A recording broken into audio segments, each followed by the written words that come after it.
현대중공업이 오늘부터 파업에 들어갑니다. 조선업계는 최악의 업황 악화 속에서 노사 갈등까지 겹치면서 난국을 타개할 해법이 잘 안 보이는데요. 최 기자, 자세한 내용 더 알아보겠습니다. 최나리 기자 나와 있습니다. 최 기자, 현대중공업이 지금 수주 실적이 악화가 됐는데 여기에 지금 노사 갈등까지 고조되고 있어요. 네. 현대중공업 노조는 오늘 오후 2시부터 오는 24일까지 전면 파업에 들어갑니다. 전면 파업을 하는 것은 올해 들어 처음인데요.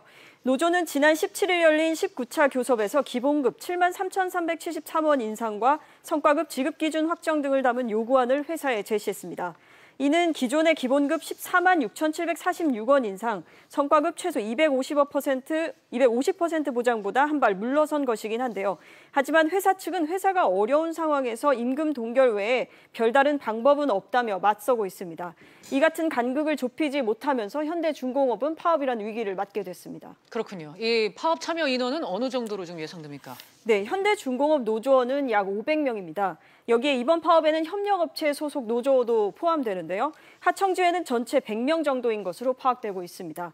다만 정확한 참가 인원은 파업이 시작돼야 집계가 될 것 같습니다. 네, 요즘 조선업 불황이 상당히 심각한 만큼 이 노사 간의 충돌까지 이어질 수 있지 않을까요? 어떨까요? 네, 그렇습니다. 법적 충돌까지 우려되는 상황인데요. 앞서 현대중공업에 따르면 해양 플랜트 수주가 44개월째 없었고 880여 명은 휴업 중입니다. 또 해양공장 가동도 중단을 앞두고 있는데요. 이렇게 경영이 어려워지다 보니 사측도 강경한 대응 방침을 고수하고 있습니다. 어제였죠. 사측은 파업을 하루 앞두고 사내 소식지를 통해 대응 방향을 밝혔습니다.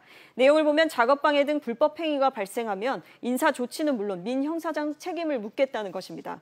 또 파업 참가 여부에 대해서 직원들을 간섭하거나 눈치를 준다면 그것이 안 된다는 입장도 노조에 전달했습니다. 이에 대해 노조는 오히려 회사가 파업을 방해하는 행위가 불법이라고 목소리를 높이는 상황입니다. 네, 이 현대중공업뿐만 아니라 이 조선업계가 전반적으로 지금 어려운 상황입니다. 다른 업체들 상황은 어떻습니까?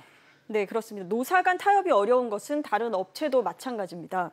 13조 원이 넘는 공적 자금이 들어간 대우조선해양도 파업을 예고하고 있습니다. 대우조선해양노조는 이미 쟁의행위 결정권을 확보해 놓은 상태인데요. 노사는 지난 5월부터 10여 차례 임금 협상을 벌였지만 타협점은 찾지 못하고 있습니다. 노조는 기본급 4.11% 인상 등 6가지 요구를 하고 있고 회사는 임금 10% 반납 등 자구책 이행을 주장하고 있는 상황입니다. 삼성중공업 역시 3년 만인 지난달 말부터 노사 협의회를 열고 임단협에 들어갔지만 의견 접근을 보지 못하고 있습니다. 최악의 업황 악화 속에서 파업이라는 노사 갈등까지 겹치면서 조선업계가 어려움을 헤쳐나갈 해법이 잘 안 보이고 있습니다. 네, 알겠습니다. 최 기자 잘 들었습니다.